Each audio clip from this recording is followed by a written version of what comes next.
Video like जरूर कर लीजिए और ऐसे वीडियो लगातार फ्री में पाने के लिए चैनल को तुरंत सब्सक्राइब कर लीजिए और बेल आइकन को जरूर टैप कर लीजिए ताकि आगे भी सारे वीडियो आपको मिलते रहे। यूट्यूब में फॉलो करते हैं तो प्लीज ये वाला फ्री टेलीग्राम चैनल जरूर ज्वाइन कर लीजिएगा। सारे नोटिफिकेशन सारे अपडेट यहीं पे आते हैं, ध्यान रखिए। दोस्तों, स्वागत है आपका स्टडी फॉर सिविल सर्विसेज में। गोलमेज सम्मेलनों पर आधारित ये हमारा वीडियो कार्यक्रम है, इसे अवश्य ही देखिए। इसमें जितनी भी परीक्षा उपयोगी जानकारियां हैं, गोलमेज सम्मेलन जो 3 हुए हैं ब्रिटिश भारत के इतिहास में, तो उनसे संबंधित वो सारी यहाँ पर इकट्ठी दी हुई है, कुछ भी छूटा नहीं। जितने भी महत्वपूर्ण फैक्ट हैं जहाँ से कि आयोग प्रश्न बना सकता है, वो सब यहाँ पर एकीकृत किए गए। तो आइए देखते हैं। 3 गोलमेज सम्मेलन हुए हैं, जिसमें से कि सिर्फ एक में कांग्रेस की ओर से हिस्सा लिया गया है, गांधी जी ने हिस्सा लिया था। बाकी इसमें ऐसा नहीं था कि कोई गया ही नहीं था। जाने वाले यानी प्रतिभागी लोगों की तादाद अच्छी खासी थी, तो उन सभी को हम देखेंगे और जो लोग इसमें भाग नहीं लिए थे उनको भी हम साथ साथ देखेंगे। तो सबसे पहले आपका पहला गोलमेज सम्मेलन, ये सम्मेलन नवंबर 1930 और जनवरी 1931 इसके बीच में लंदन में आयोजित किया गया था। राउंड टेबल कॉन्फ्रेंस पहले नंबर का, जनवरी 1931 तक ये पूरा चलता है।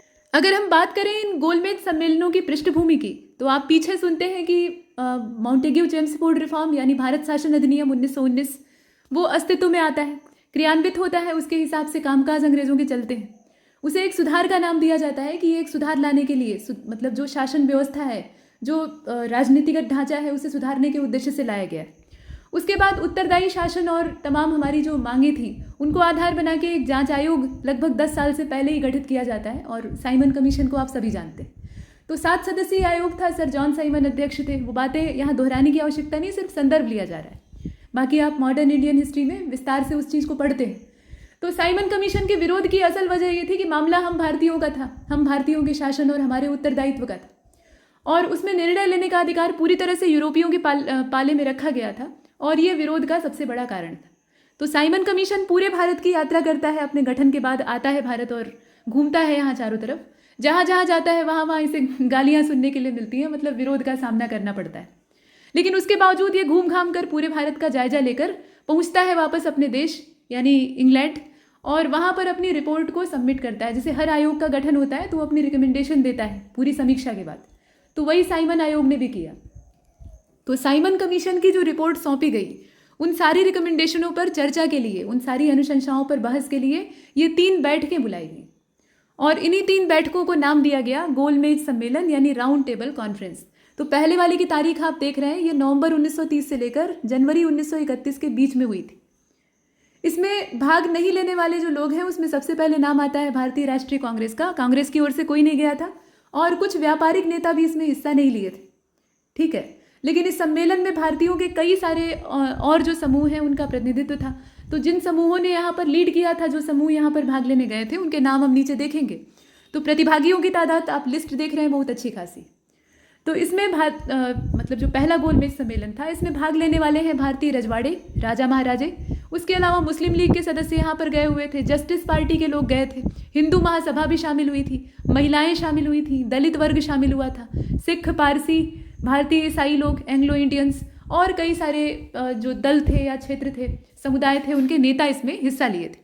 तो मुस्लिम लीग की ओर से आगा खां तृतीय, ये भारतीय मतलब ब्रिटिश भारतीय प्रतिनिधिमंडल के नेता थे। उसके अलावा मौलाना मोहम्मद अली जौहर, मोहम्मद शफी, मोहम्मद अली जिन्ना, ठीक है, मोहम्मद जफरुल्ला खां, इसके अलावा AK फजल उल हक, हाफिज़ गुलाम हुसैन हिदायतुल्ला, इसके अलावा शफाअत अहमद हैं, डोमेली के राजा हैं शेर मोहम्मद खान, और गजनवी, इन सबको भेजा गया था। ये सारे लोग वहाँ पर शामिल होने गए थे, और ये मुस्लिम लीग की ओर से रिप्रेजेंटेशन में थे। हिंदू महासभा और उसके समर्थकों में आप देखें कि BS मुंजे का नाम आता है, MR जयकर शामिल होते हैं, दीवान बहादुर, राजा नरेंद्र नाथ, ये लोग यहाँ से लीड करते हैं। बेगम जहाँ आरा शाहनवाज, राधाबाई सुब्बा नारायण, ये जो महिलाएं हैं ये रिप्रेजेंटेशन करती हैं, ठीक है, महिलाएं भी शामिल होती हैं। उदारवादियों का भी जो तबका होता है, ठीक है, उदारवादियों का भी जो पक्ष है, वहाँ से भी अच्छी खासी तादाद में लोग शामिल होते हैं। जैसे कि आप देख रहे हैं यहाँ पर उदारवादियों में JN बसु का नाम आता है, तेज बहादुर सप्रू का नाम आता है, CY चिंतामणि का नाम आता है, VS श्रीनिवास शास्त्री हैं, इनका नाम आता है, चिमन लाल हरिलाल सीतलवाड़ हैं, ठीक है। तो ये CH सीतलवाड़ इन्हें कहा जाता है। तो ये लोग शामिल होते हैं, और ये सभी जो हैं ये उदारवादी हैं। दलित वर्ग में BR अम्बेडकर जो है वो तीनों गोलमेज सम्मेलन में हिस्सा लेते हैं। उनके अलावा यहाँ रेट्टामलाई श्रीनिवासन का भी नाम आता है। जस्टिस पार्टी से आप देखेंगे अरकाट रामासामी मुदलियार का नाम आएगा, ये शामिल होते हैं गोलमेज सम्मेलन में। भास्कर राव बिठोवा राव ये शामिल होते हैं। और इसके अलावा एसपी पात्रा जो हैं, सर एसपी पात्रा, वो भी भेजे जाते हैं लंदन कि आप भी जाइए बैठक में शामिल हुई। लेबर पार्टी में आप देखेंगे तो लेबरों का, मजदूरों का प्रतिनिधित्व करने वाले उसमें एमएन जोशी का नाम आता है और बी शिवा राव का नाम आता है। भारत सरकार के रिप्रेजेंटेशन में नरेंद्रनाथ लॉ का नाम आता है। इसके अलावा भूपेंद्र नाथ मित्रा हैं, सीपी रामास्वामी अय्यर हैं, एस रामचंद्र राव हैं, ये लोग हिस्सा लेते हैं। तो ये बात हो रही थी पहले गोलमेज सम्मेलन की, जिसको कि आपने यहाँ देखा, और ये चलता है जनवरी 1931 तक।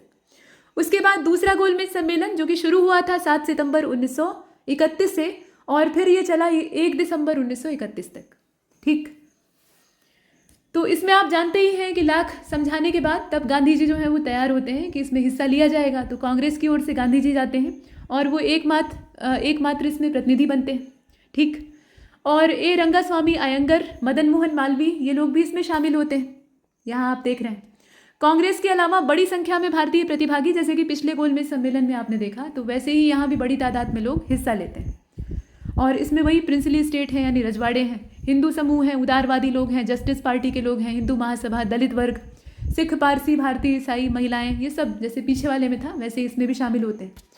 तो मुसलमानों के रिप्रेजेंटेशन में यहाँ कौन कौन लोग हैं, तो आगा खां थर्ड हैं, पिछले वाले में भी थे आगा खां थर्ड।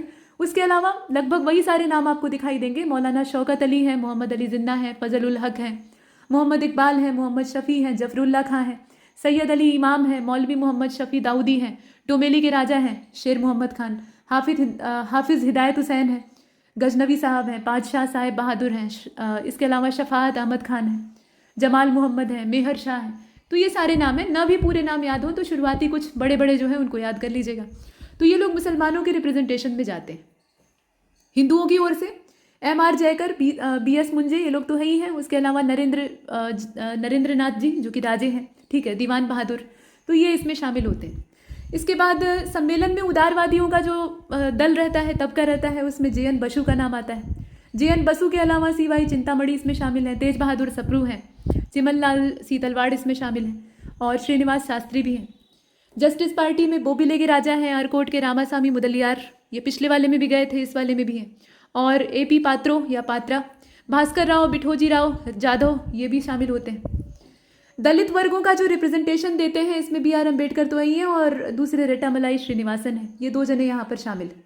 लेबर पार्टी की ओर से, मतलब लेबर्स जो है उनकी ओर से रिप्रेजेंटेशन देने वाले, प्रतिनिधित्व देने वाले, उसमें एम.एन. जोशी का नाम आता है, ठीक है, एन.एम. जोशी का नाम आता है। उसके अलावा बी. शिवराव का नाम आता है, वी.वी. गिरी इसमें शामिल है। भारतीय महिलाओं का रिप्रेजेंटेशन तो उसमें सरोजनी नायडू जाती है।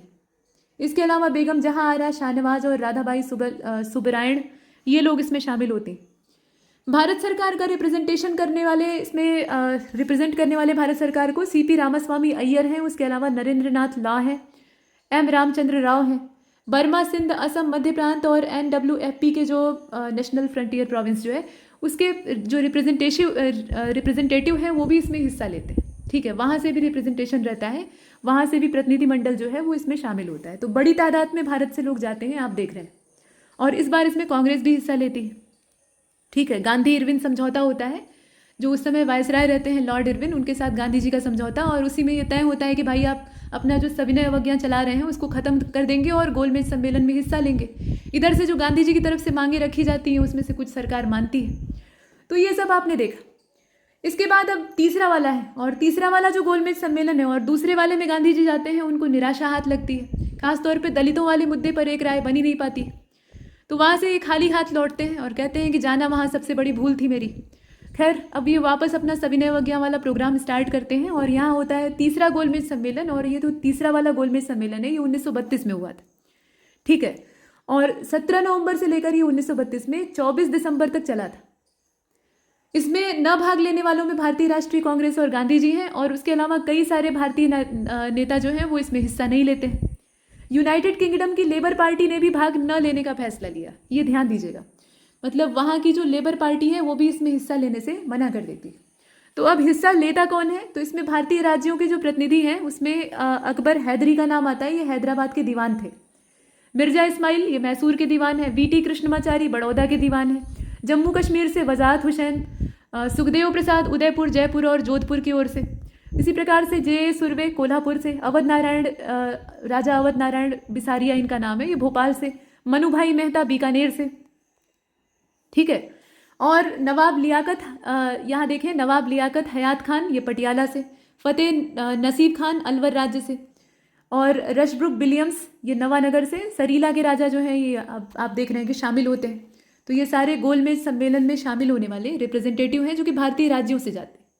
कुछ अन्य प्रतिनिधि भी थे, जैसे आगा खां थर्ड इसमें भी शामिल होते हैं, अंबेडकर इसमें भी शामिल होते हैं, बोबिली के रामकृष्ण रंगाराव शामिल होते हैं, ह्यूबर्ट कैर जो है वो शामिल होते हैं, नानक चंद पंडित, गजनवी, हेनरी गिडनी, हाफिज हिदायत हुसैन, मोहम्मद इकबाल, M.R. जयकर, कावसजी जहांगीर, इसके अलावा N.M. जोशी, नरसिंहा चिंतामन केलकर, मुदलियार, बेगम जहां आरा और पात्रो, तेज बहादुर शपरू, इसके अलावा सफात अहमद खान जो है वो शामिल होते हैं, तारा सिंह मल्होत्रा शामिल होते हैं, पुरुषोत्तम दास ठाकुर दास शामिल होते हैं, जफरुल्ला खां इसमें शामिल होते हैं। तो ये सारे नाम आप देख रहे हैं।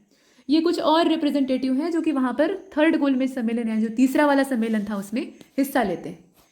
तो ये पूरा हमने कार्यक्रम देखा। तीनों गोलमेज सम्मेलनों का समय तो आप बखूबी रट लेते हैं, लेकिन वहाँ शामिल होने वाले जो लोग हैं और जो नहीं हिस्सा लेने वाले लोग हैं उनका थोड़ा आता पता होना चाहिए, क्योंकि जब आयोग बारीकी से प्रश्न पूछेगा तो यहीं से पूछेगा। मतलब जो यहाँ पे शरीकत करने वाले लोग थे उसमें से कौन कौन से हैं, कौन कौन से नहीं। बाकी आप देख रहे हैं कि पहले और तीसरे का बहिष्कार कांग्रेस के द्वारा किया गया था और महात्मा गांधी ने संवैधानिक सुधार पर चर्चा करने के लिए इस गोलमेज सम्मेलन में हिस्सा लिया था। मतलब उन्हें यही सुझाव दिया गया था और इसी बात के लिए उनके ऊपर जोर डाला गया था कि आप वहाँ जाइए और संवैधानिक सुधारों पर चर्चा करिए, क्योंकि आगे बढ़कर पहल हम ही को करनी पड़ेगी। तो उस बात को मानकर गांधी जी जाते हैं। कुल मिलाकर तीनों गोलमेज सम्मेलन में हिस्सा लेने वाले कुछ व्यक्ति यहाँ दिए हैं, जैसे B.R. अम्बेडकर को तो आप जानते ही हैं, उसके अलावा तेज बहादुर सप्रू भी हिस्सा लेते हैं तीनों गोलमेज सम्मेलन में। M.R. जयकर शामिल होते हैं, M.N. जोशी शामिल होते हैं, C.N. मुदलियार शामिल होते हैं। ये कुछ नाम हैं जो कि तीनों गोलमेज सम्मेलन में बड़ी ही ईमानदारी से हिस्सा लेते हैं। तो ये हमने देखा यहाँ तक तीनों गोलमेज सम्मेलनों का इतिहास। बाकी जो इसकी पृष्ठभूमि है उसको आप देख ही रहे हैं और भविष्य भी जान लीजिए, आप जानते भी हैं और ऐसे भी जान लीजिए। मतलब इसकी जो रिकमेंडेशन थी साइमन कमीशन की, उसी के आधार पर ये 3 राउंड टेबल कॉन्फ्रेंस, उसके बाद अंबेडकर जी की जो वहाँ पे मांग थी उसके आधार पर आप